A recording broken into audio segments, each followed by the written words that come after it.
Good morning students. Class 12th। जैसा कि आपका फोर्थ चैप्टर कंप्लीट हुआ काले मेघ का पानी दे, आज हम वितान का जो सेकंड चैप्टर है जूझ, उसके बारे में पढ़ेंगे। यहाँ पे जैसा कि सेकंड जो चैप्टर दिया है जूझ, उसके उसके जो राइटर हैं वो है आनंद यादव, जिसे लेखक के रूप में आनंदा भी कहते हैं।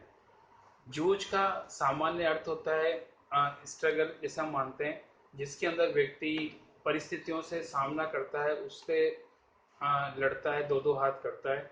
और लेखक के यदि जीवन के बारे में बात करें तो लेखक को ऐसी कई प्रकार की समस्याओं का सामना करना पड़ा है जो उसके इस जीवन संघर्ष को बताते हैं। यहाँ पे जैसा कि हम बात करें तो प्रारंभ में जैसे कि लेखक खुद बताता है कि विद्यार्थियों को और माता पिता को पढ़ाई के प्रति अरुचि होती है, और इसी कारण वो विद्यालय जाना भी पसंद नहीं करता, और माँ बाप भी उसे इससे ज़्यादा कह सकते हो कि दबाव नहीं बनाते। जितना समय हो गया उतना ठीक है, उसके बाद उसका विद्यालय छूट जाता। लेकिन लेखक के साथ भी ऐसा ही हुआ। लेखक ने कुछ समय के लिए विद्यालय गया, बाद में उसको भी इच्छा नहीं, और साथ में परिवार वालों ने उसको ज़्यादा दबाव नहीं बनाया, और उसी को परिवार के पैतृक कार्य कृषि में लगा दिया।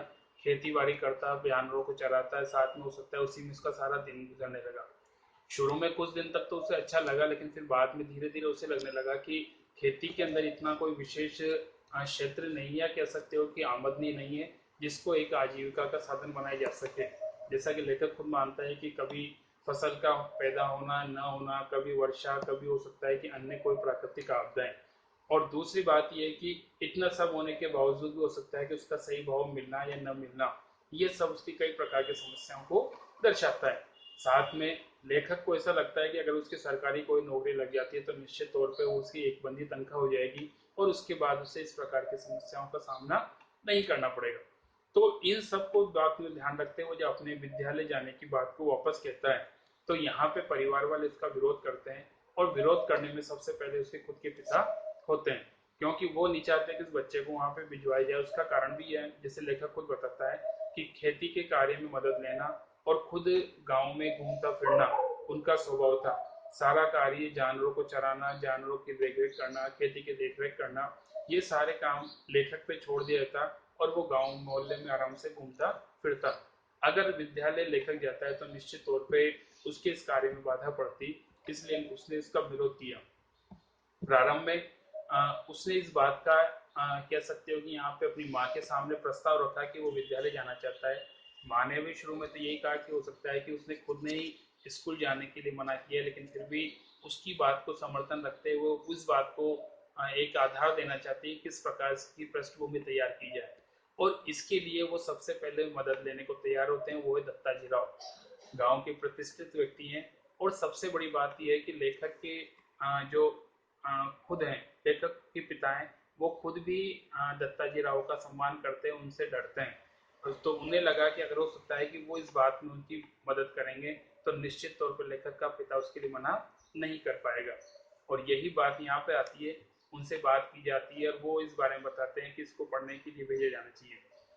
लेखक के पिता और साथ में उन दोनों के मध्य भी संवाद होता है, और लेखक के पिता अपनी तरफ से बताना चाहते हैं कि वो किस प्रकार से मटरगश्ती करता है, विद्यालय नहीं जाता है, पढ़ाई में ध्यान नहीं देता है, साथ में आवारागर्दी करता है। इन सब चीज़ों से बचाने के लिए वो करता है, और उसका मकसद भी ये है कि वो इसको स्कूल नहीं भेज पाए।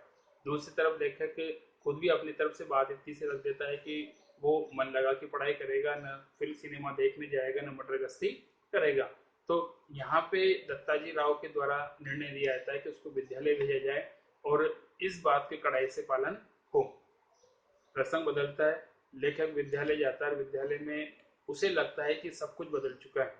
पहले जो छात्र उसके साथ थे वो कहीं आगे निकल चुके हैं, साथ में जो छात्र उनसे छोटे या उनसे जिनको कम अक्ल समझता था, उनके साथ उसे पढ़ना बैठना पड़ता है।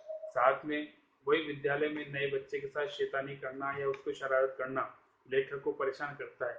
लेखक ने अपने परिवार में भी संघर्ष किया, विद्यालय आने के लिए संघर्ष किया, विद्यालय में संघर्ष चल रहा है। वहाँ के विद्यार्थी उसके साथ हंसी मजाक करते हैं, साथ में उसको हो सकता है किसी न किसी प्रकार से परेशान करते हैं, लेकिन फिर भी उसके मन में विश्वास होता है। कभी तो वो सोचता है कि वापस खेत पे चल जाना अच्छा है, कभी वो सोचता है कि नहीं, विद्यालय में रहना अच्छा है। और उसी चीज में उसके लिए विद्यालय का माहौल और अध्यापकों का सहयोग मिलता है। बसंत पाटिल नाम का जो साथी है वो कक्षा का मॉनिटर भी है, साथ में कह सकते हैं कि पढ़ने में इंटेलिजेंट भी है, और उसी की मदद वो साथ में लेता है। दोनों मिलकर साथ उठना बैठना पढ़ना ये सब कुछ करते हैं, तो धीरे धीरे हो सकता है कि उसकी जो परेशानियां हैं वो समाप्त होने लगती है, और वो भी धीरे धीरे पढ़ाई के साथ साथ आगे बढ़ता रहता है। और अध्यापकों ने भी उसमें नोटिस लेना है, अध्यापकों ने उस पर ध्यान देना शुरू किया। अध्यापकों के द्वारा जैसा कि यहाँ पे देखने को मिलता है कि जो मराठी के जो राइटर हैं या मराठी के जो मिस्टर सोदनगेकर हैं, जो अध्यापक भी हैं साथ में कवि भी हैं, वो इस पे ध्यान देते, इसको खुद तो कविता को अच्छे सा स्वर में गाते वाचन करते, साथ में अन्य को भी प्रेरित करते हैं, और उन्हीं से प्रेरित होकर लेखक भी कुछ हद तक तुकबंदी करने का प्रयास करता है। शुरू में हो सकता है कि उसमें कुछ गलतियां निकलती है, तो उन गलतियों को वो जाकर अध्यापक को बताता है, अध्यापक उस कमियों को सुधारते हैं। अब पहले जहाँ पे हो सकता है कि खेत पे, क्योंकि पिता ने शर्त पहले रखी थी कि खेत से स्कूल और स्कूल से वापस खेत, यही उसका क्रम रहेगा, तो जब वो विद्यालय आता तो विद्यालय के अंदर पढ़ता रहा, वापस जब यहाँ से जाता तो सीधा खेत पे। अब खेत में जब अकेला रहता तो उसे उन कविता को ऊंचे ऊंचे स्वर में गाने में कोई शर्म महसूस नहीं होती थी, और अब एकांकीपन और अकेलापन उसे अच्छा लगने लगा। लेखक यहाँ पे जैसा कि बताना चाहता है कि वो कभी कभी तो पत्थर पर और कभी कभी सकता है कि जो भैंस की पीठ है उसी को ब्लैक बोर्ड समझकर कविताएं की तुकबंदी करने की कोशिश करता।